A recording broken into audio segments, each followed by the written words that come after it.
Hello বন্ধুরা, সবাই কেমন আছো? আশা করি সবাই ভালো আছো। আমরাও বাড়ির সবাই ভালো আছি। তো আজকে ব্লগটা একটু অন্যরকম।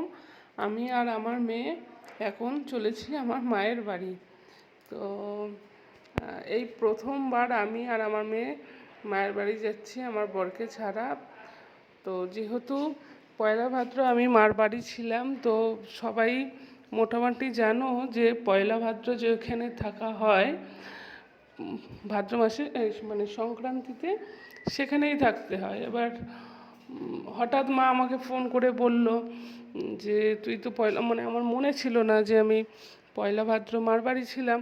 তো হঠাৎই মা আমাকে ফোন করে বলল তুই তো পয়লা ভাদ্র এখানে ছিলি, তো তোকে তো সংক্রান্তিতেও এখানে থাকতে হবে। আমার শাশুড়ি মাও বললেন হ্যাঁ, মানে এটাতেও একটা বাড়ির শুভ অশুভ ব্যাপার থাকে।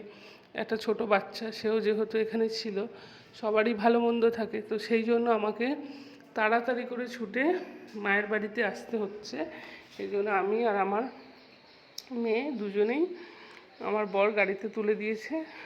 কারণ আমি তো একা একা ওই একদিন পার্কে গিয়েছিলাম মেয়েকে নিয়ে, কিন্তু মার বাড়ি কোনো দিন এই 3 বছরে একা আমি আসিনি।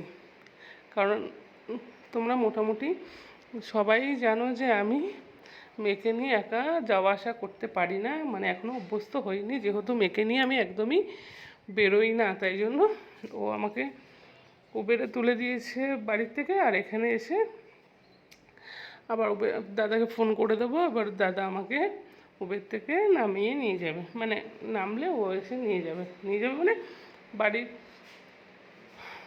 সামনেই নামবো। কারণ আমি ব্যাগ ট্যাগ নিয়ে তো আর নামতে পারবো না।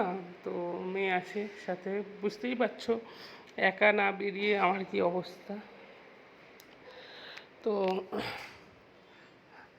আমার মেয়ে ক্যামেরা দেখে দেখে কত কি বলছিল, কিন্তু এতই আস্তে কথা বলছিল তোমরা বুঝতে পারবে না বলে আমি আবার ভয়েস রেকর্ডিং করছি।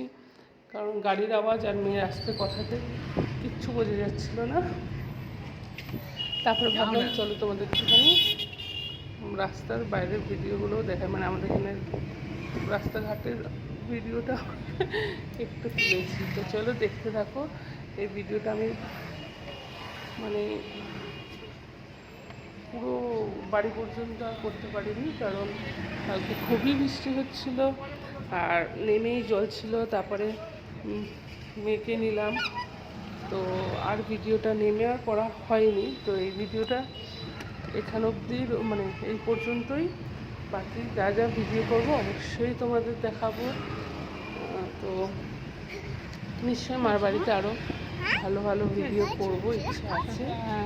তখন তোমাদের অবশ্যই দেখাবো।